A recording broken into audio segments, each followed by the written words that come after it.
Hello viewers, வணக்கம். நம்முடைய பர்வீன் கிச்சனில் இன்றைக்கி நம்ம எதை பற்றி பார்க்க போகிறோம் அப்படின்னு சொன்னால் ஜீரகத்தை பற்றி பார்க்க போகிறோம்.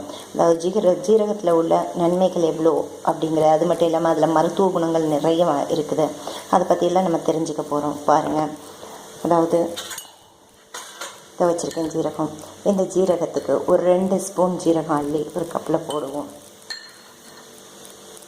ஒரு 2 ஸ்பூன் ஜீரகத்தை ஒரு கப்பில் போடுங்க. அந்த மாதிரி சாப்பாட்டுக்கு ஒலை கொதிக்க விடுவோம் இல்லையா தண்ணீர், அந்த மாதிரி ஒலை கொதிக்க விட்டு அதில் அரிசி போட்டு ஒரு 2 நிமிஷத்தில் அந்த உலை நீர்னு சொல்லுவாங்க இல்லையா, சாப்பாட்டு உலை நீர்னு சொல்லுவாங்க இல்லையா, அந்த உலை நீர் கொதிக்கும் போது பார்த்தீங்கன்னா உப்பு சாதத்துக்கு போடுறதுக்கு முன்னாடி அந்த தண்ணீர் கொதித்து கொண்டு இருக்கக்கூடிய சாப்பாட்டு தண்ணீரை எடுத்து நீங்கள் இந்த ஜீரகத்தில் ஒரு கப்புக்கு நீங்கள் ஊற்றி அப்படியே மூடி வச்சுருங்க. சுமார் ஒரு 10 நிமிடத்திற்கு மூடி வச்சுருங்க.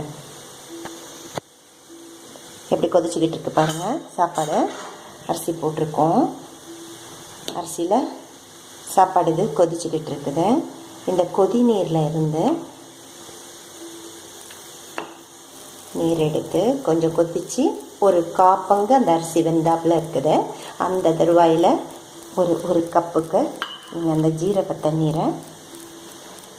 தண்ணீர் எடுத்து ஜீரகத்தில் ஊற்றி வச்சுருங்க.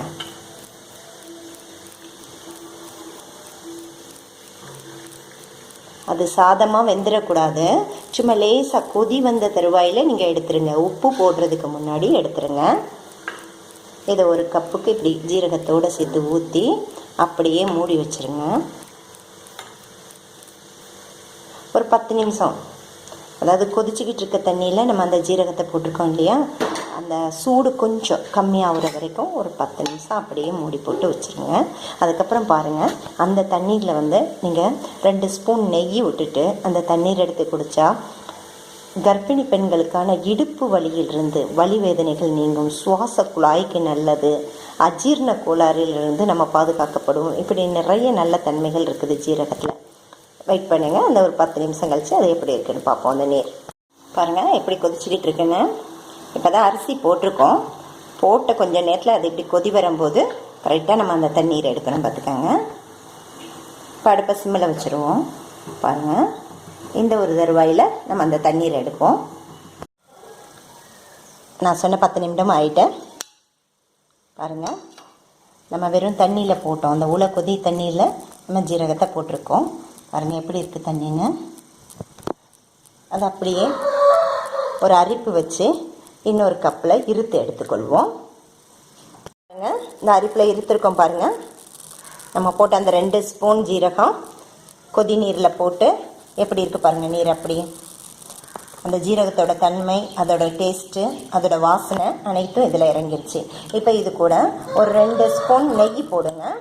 2 ஸ்பூன் நெய் போட்டு இதை எடுத்து நீங்கள்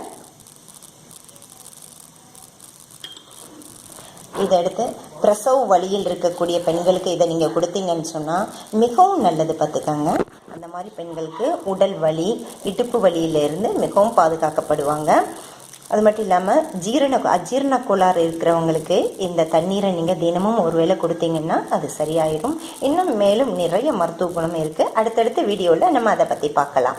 இது மெயினாக பிரசவ வலியில் இருக்கக்கூடிய பெண்களுக்கு இந்த ஜீரக வாட்டரில் பட்டர் அப்படி இல்லைன்னா நெய், இந்த 2ல் 1 இந்த தண்ணீரோடு கலந்துக்கிட்டு வெதுவெதுப்பான சூட்டில் நீங்கள் கொடுத்தீங்கன்னு சொன்னால் டெலிவரி ரொம்ப எளிமையான முறையில் நடக்கும். அவங்களுக்கு வலி வேதனை இல்லாமையும் இருக்கும். முயற்சி செஞ்சு பாருங்கள். உங்களுக்கு பிடிச்சதுன்னு சொன்னால் லைக் பண்ணுங்கள், ஷேர் பண்ணுங்கள், கமெண்ட் பண்ணுங்கள். பர்வீன் கிச்சன் சேனலுக்கு சப்ஸ்கிரைப் பண்ணுங்கள். தேங்க்யூ ஃபார் வாட்சிங்.